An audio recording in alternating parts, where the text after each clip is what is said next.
In the field of action, people's minds become crippled by the lack of freedom to proceed in their own way. The same is true in the sphere of religion.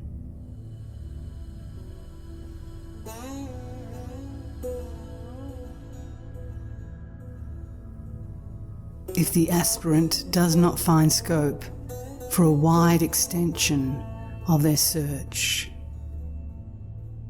in keeping with their individual temperament, their efforts will stagnate in narrow grooves.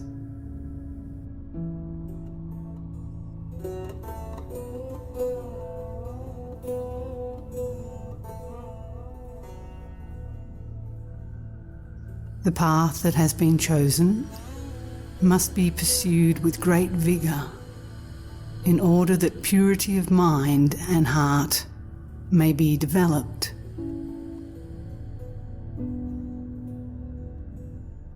When the goal is ever before one as a living reality, all that is needful will come of its own accord.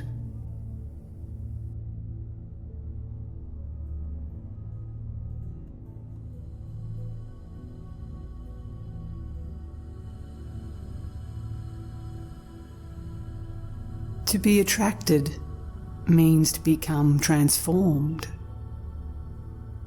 Whenever you feel drawn to anything, be it a person, an object, or an idea, you have to sacrifice something of yourself.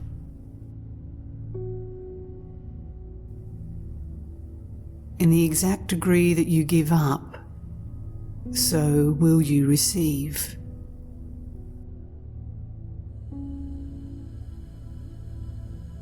This is an axiom of life. To gain everything without letting go of anything is never possible.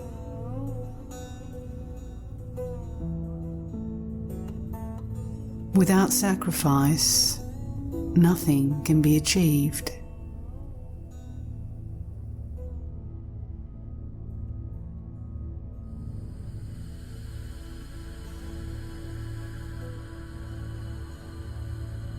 The more the heart becomes filled with the love of God, the fainter will grow the appetite for material enjoyments.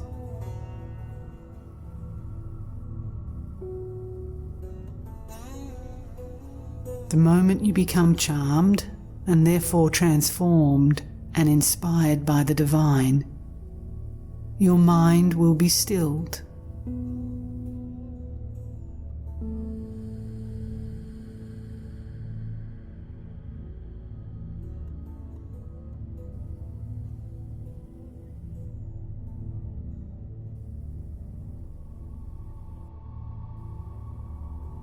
It is not possible to be fascinated by the divine unless the pull is felt from within. Yet a determined effort to ever look forward to this experience is essential.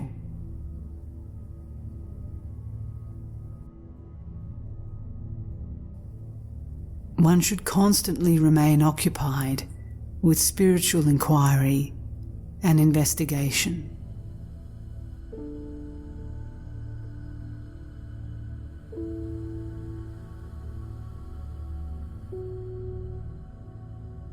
In the midst of limitation, if one line of approach is selected and steadily pursued, the bonds of limitation will fall away as soon as one becomes fully concentrated on the goal.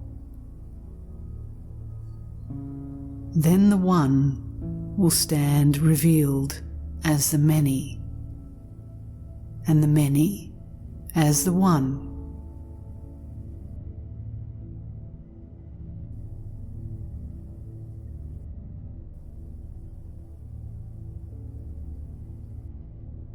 The divine play acts out in infinite ways, through infinite forms, and in an infinite variety of settings. without appearing as the many, how can this play be staged?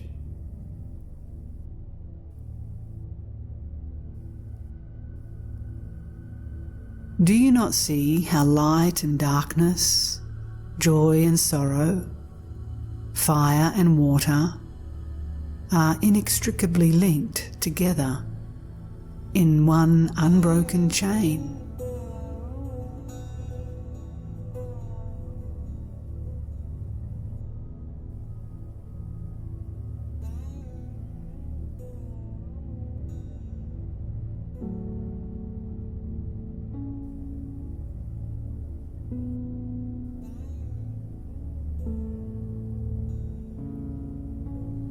There is nothing in this universe that may be treated with disregard or contempt.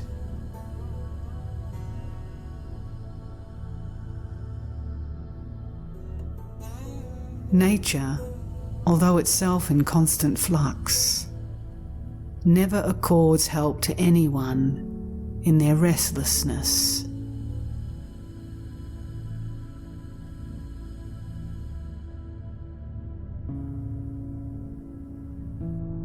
Remember that spiritual endeavour must be coupled with purity of heart. To the extent that we harbour unkind or narrow thoughts, we increase the cause of evil in the world. What necessity is there to pay attention to what others have or have not?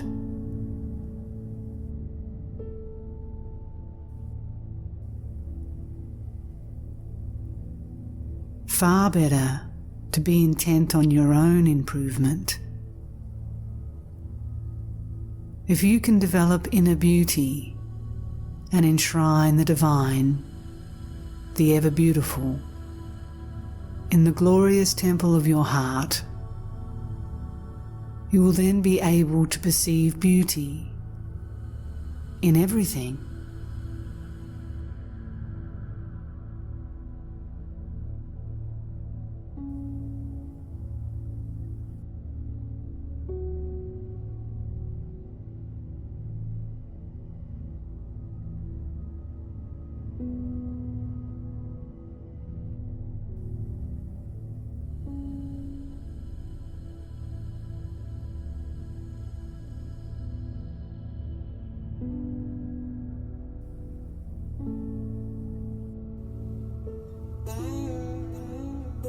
One often hears people say that while living the life of a householder, it is impossible to make spiritual progress. Is this really true?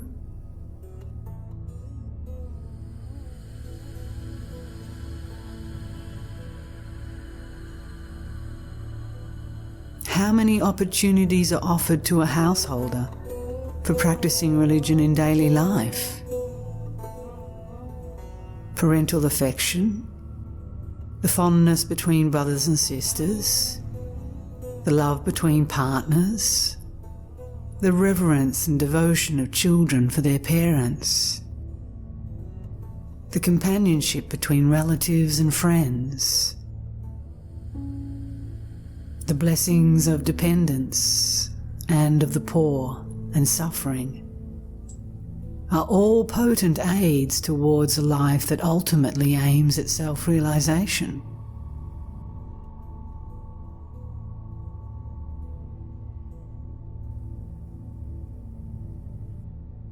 Think it over, and you will understand. Tossed about incessantly between the ordeals and pleasures of family life, the spirit of renunciation sometimes awakens in humans, together with a desperate yearning for God. Where this is so, the householder has a better chance even than many a renunciate who has left home and family.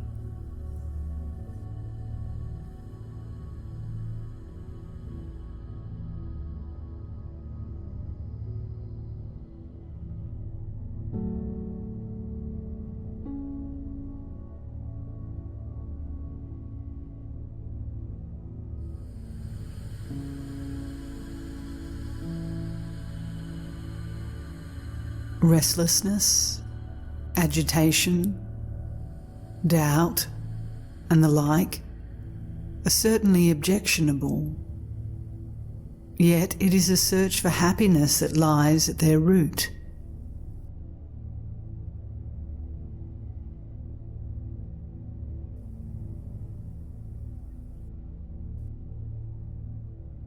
Like a child, thoughtlessly flitting here and there, not discriminating between good and evil, the mind ever seeks joy. But the evanescent pleasures of this world that come and go cannot hold the mind for long.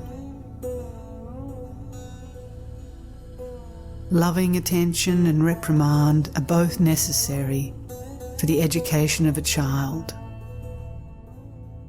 In a like manner, the mind has to be trained.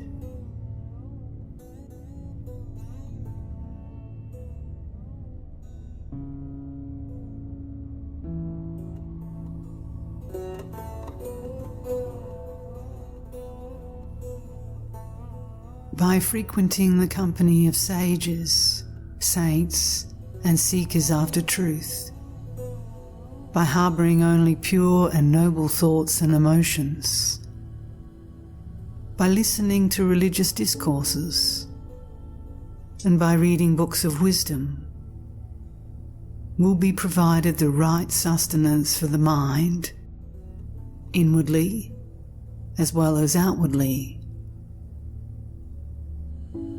Gradually, you become free from all worries, until at last you find your rest in the Supreme.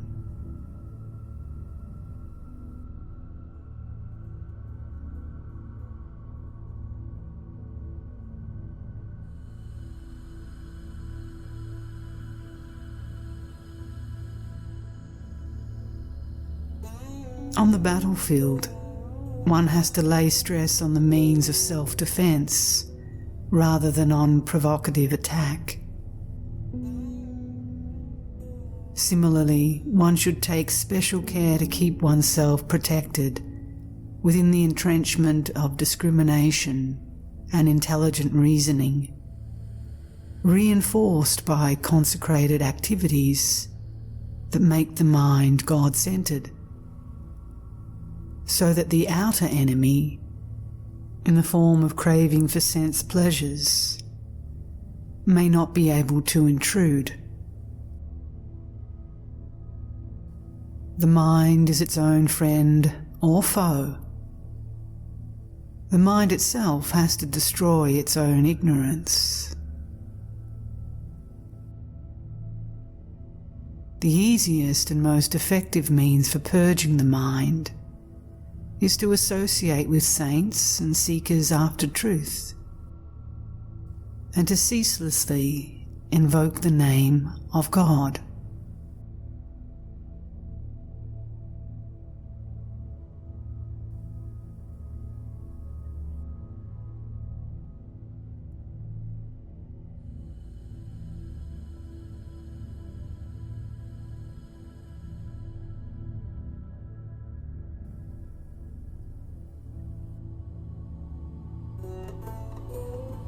People seek only outer opportunities and conveniences.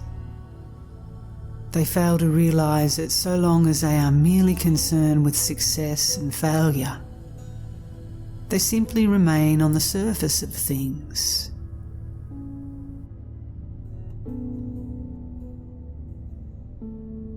Unless one looks within and without simultaneously, the divine truth cannot be found.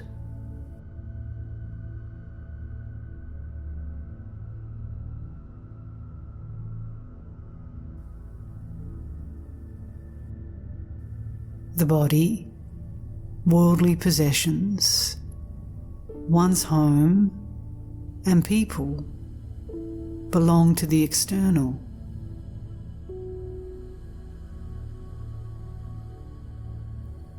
Meditation on the self, and the endeavour to let one's thinking be permeated by the divine truth, are inner processes.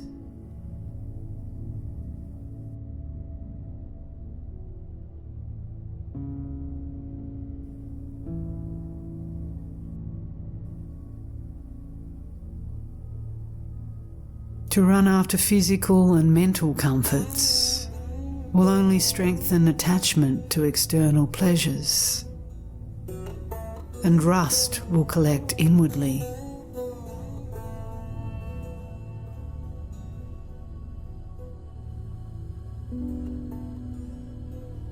This is why life after life has to be spent in cleansing the mind from all accumulated dross and impurity.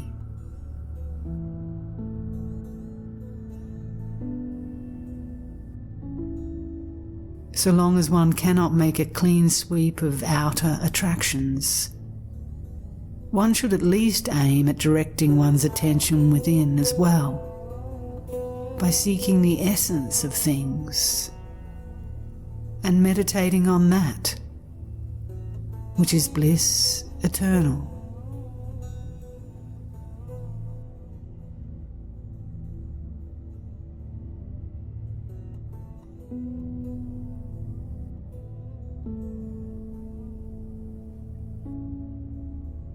Gradually, the glorious moment will dawn when one's whole being will be united in single-minded contemplation, and the inner and outer welded into one.